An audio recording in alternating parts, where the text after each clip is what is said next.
Immunity to love bombing. Is that possible? Welcome to today's topic, ladies and gentlemen. I'm Coach Tobias Forst, founder of Achilles Life Coaching, decade-long recipient of narcissistic abuse, and I've saved myself from it, and I will support you on your journey to your personal freedom. So the outline of today's video shall be the following. As you are looking for ways to inoculate yourself against love bombing, I assume that you already are aware of the details as to what constitutes love bombing, what it's aimed at, and what follows thereafter. That said, with you knowing all this, you have chosen to find ways to protect yourself against love bombing. And you ask yourself, maybe, is that even possible? The answer of today's video is a clear and resounding yes. So what happens during the love bombing phase? I will focus on only the most pertinent aspects to this topic so that you get an idea and the vector where we are going with this today. What happens therein? You are being pedestalized. You are being almost worshipped, glorified at least. You receive what feels like unconditional love.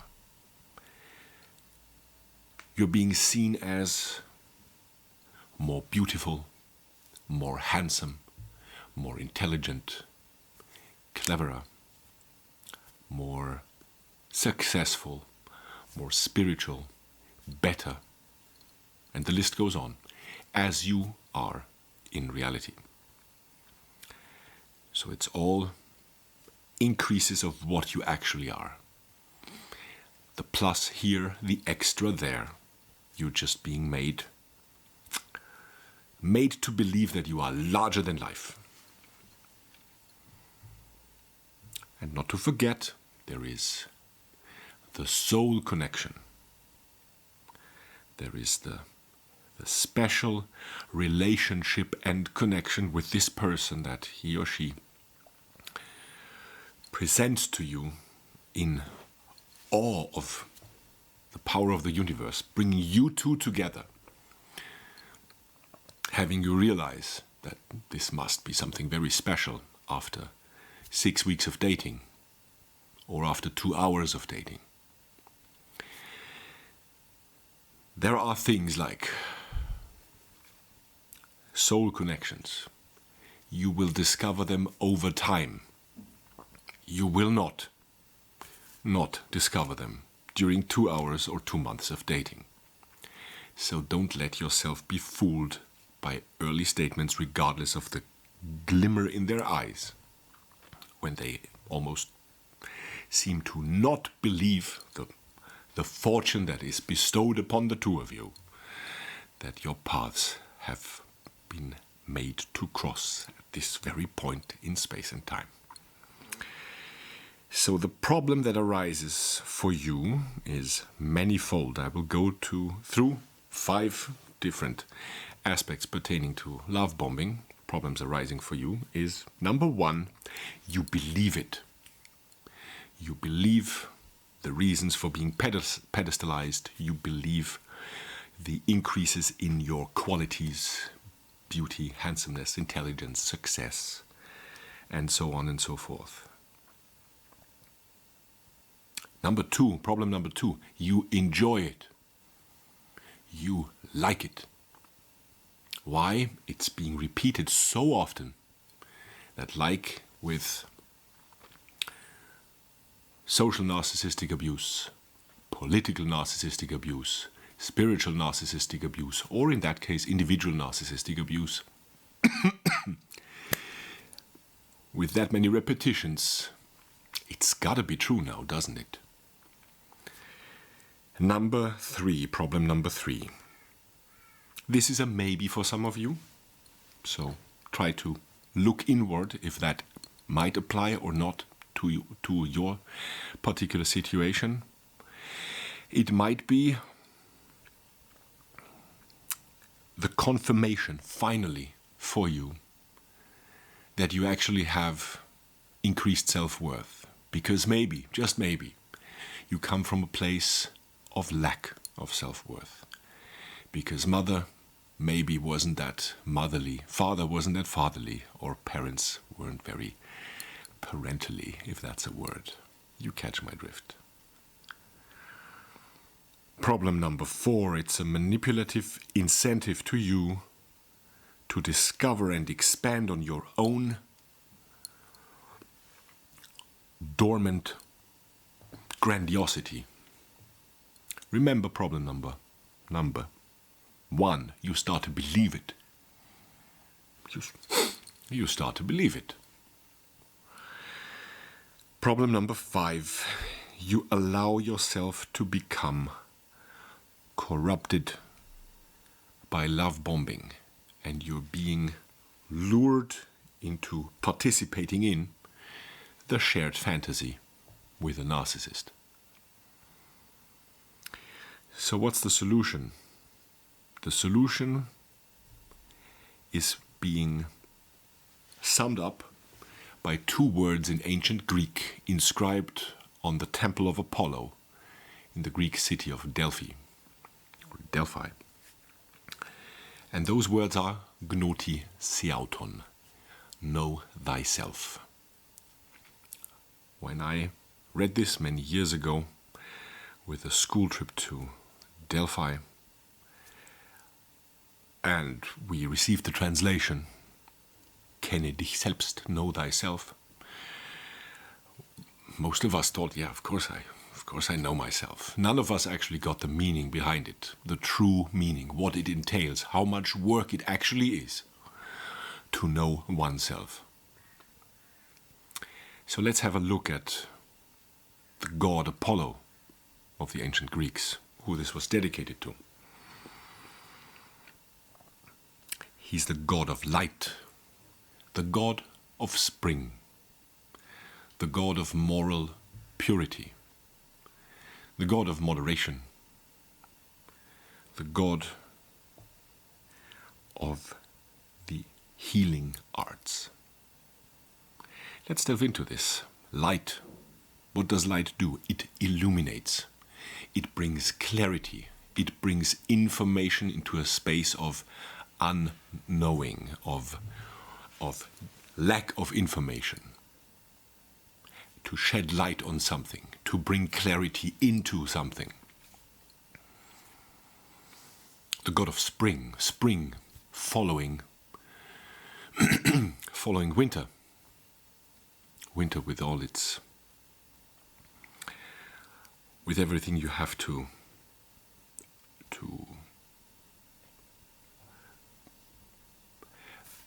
well, that's how do I put this? It's the season of rebirth, of regrowth.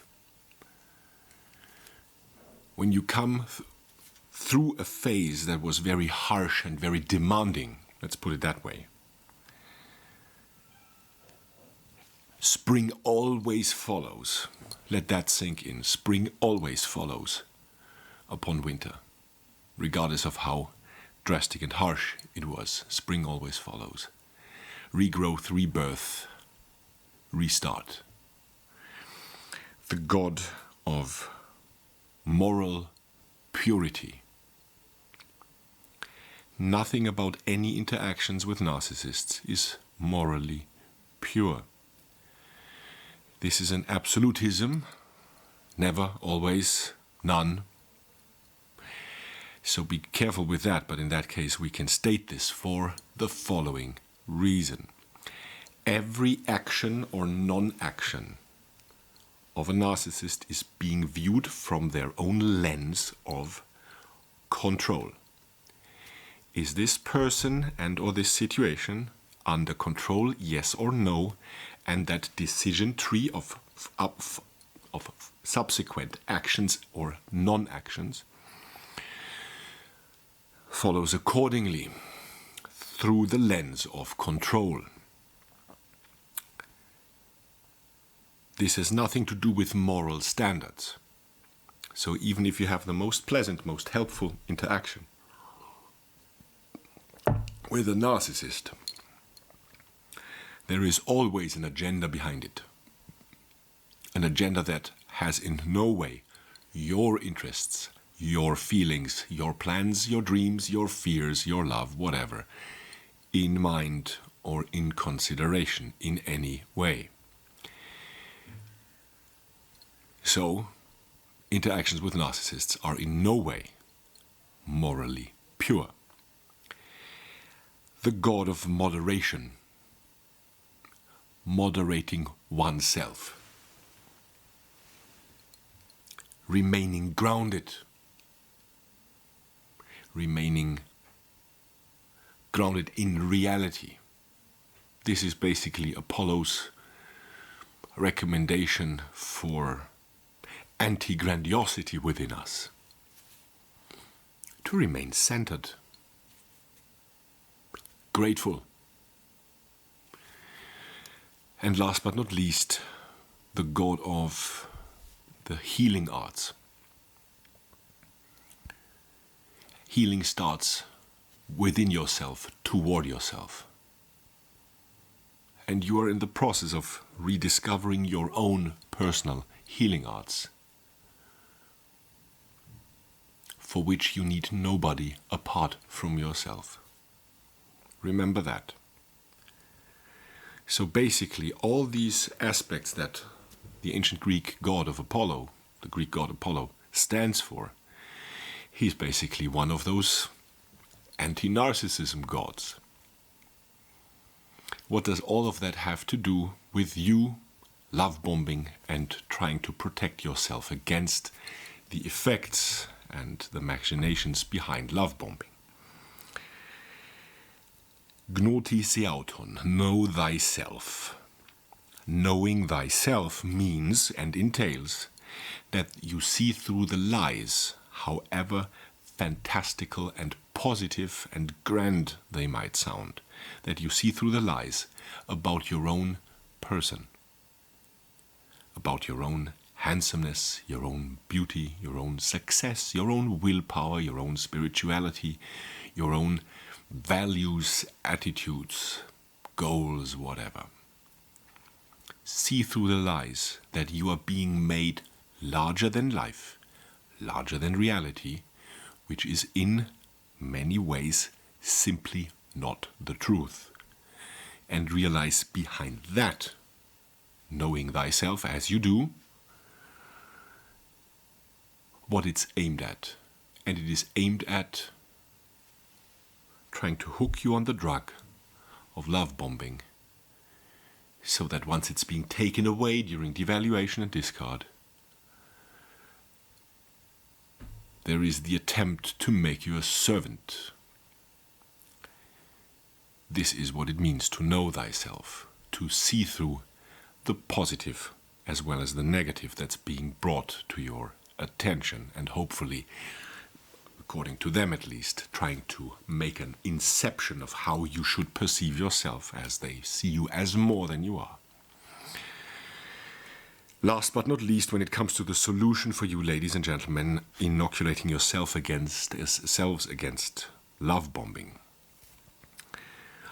Frame. Frame your frame, knowing what reality is and knowing what reality is not. Frame also knowing who you are and what you are, and who you are not and what you are not.